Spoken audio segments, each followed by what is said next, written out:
You know that music you listen to every day, the stuff that's on your phone right now, the beats that get you hyped up. Where do you think they actually come from? I mean, really, have you ever stopped to think about it? Because for a massive chunk of modern music, the answer is probably not what you'd expect. It's not always about strumming a guitar or hitting a drum. That's right, the story of the music we love today is really the story of learning how to control electricity to make brand new sounds. It's an incredible journey from absolutely massive room-sized machines all the way to the laptop in your bedroom. So let's get into it. Okay, so our story kicks off over 100 years ago. This was an era of just wild invention, where the very first electronic instruments weren't really like instruments at all. They were more like giant industrial-sized machines. You are not reading that wrong. 200 tons.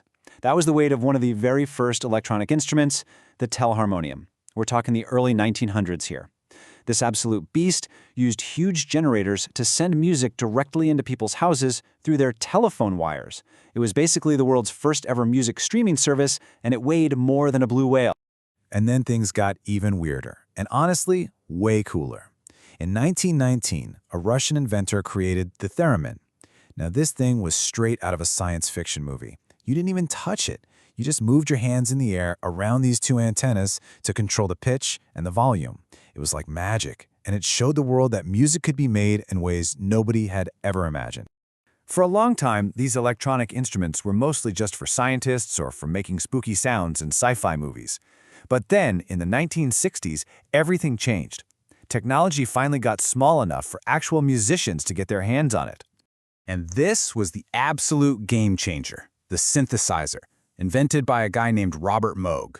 See, before Moog, the machines that did this stuff were the size of a whole room. He managed to shrink all that technology down into something a band could actually take on tour. And that sparked a creative explosion. So how did these things even work? Well, it was like sculpting with electricity. An old-school analog synth starts with a really raw, basic electrical wave. Then, the musician uses all those knobs and sliders you see to shape that wave. They filter it to make it sound sharp or mellow, and they basically design a sound from the ground up. You could try to imitate a violin, sure, but the really exciting part? You could create a sound that no human being had ever heard before. Now, at the same time, another totally wild experiment was going on called musique concrète. Artists started recording concrete, real-world sounds, like a train on the tracks, a door slamming, or birds chirping, onto magnetic tape. And then they would literally take scissors, cut up the tape, and glue the ends together to create these repeating loops.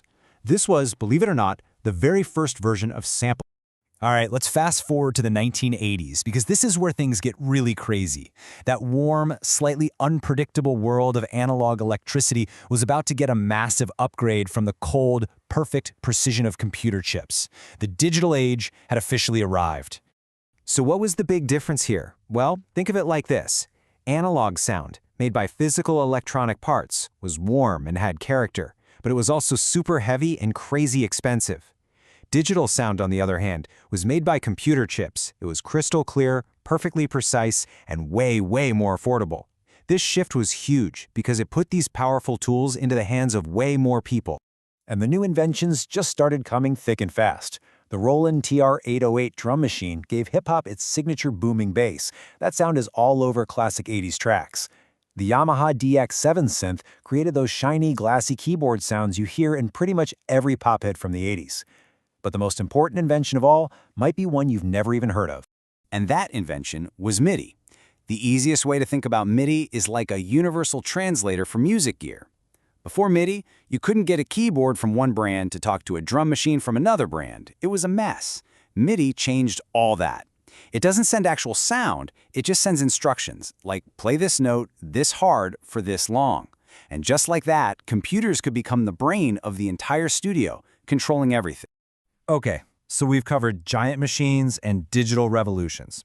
But why does any of this history matter to you right now? Well, because every single one of those innovations led directly to this moment, where the power to create professional music is literally at your fingertips. It's incredible, really. The power of $1 million recording studio from the 1970s now fits on your desk.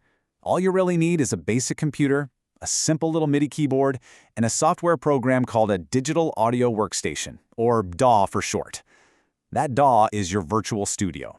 It has every instrument, every effect, every sound you can possibly imagine, all living inside that little box. This new accessibility completely supercharged sampling. Remember Musique Concrète with the tape and scissors? Well, now producers could digitally grab a tiny piece of any song ever recorded, a cool drum beat, a horn stab, a little vocal line, and weave it into something totally new. It's the art of making a musical collage, and it's the absolute foundation of genres like hip-hop. And as the music became more electronic, the way we experienced it changed too. The DJ went from someone who just played records to being the main performer. Using technology, they could seamlessly blend tracks together, read the energy of a crowd, and create this non-stop musical journey. They became the new rock stars of music culture. So we've gone from a 200-ton machine all the way down to a laptop. What could possibly be next? Well, the line between being a programmer, an artist, and a performer is blurring faster than ever. The future is pretty much already here. We've got artificial intelligence that can help compose brand new music. Virtual reality could soon let you go to a massive music festival right from your living room. And there are new instruments being designed that don't have keys or strings at all. They use sensors to turn your actual body movements directly into sound. But here's the thing. Through all of this incredible technological change, from giant analog machines all the way to AI, the fundamental reason we make music hasn't changed one single bit. It's always been about connection. It's about sharing an emotion or telling a story to another person. So what's the big takeaway from all this? The tools to make music are more accessible and more powerful than at any other time in history. The barriers that used to exist, they're gone. Which really only leaves one question. What are you going to create with them?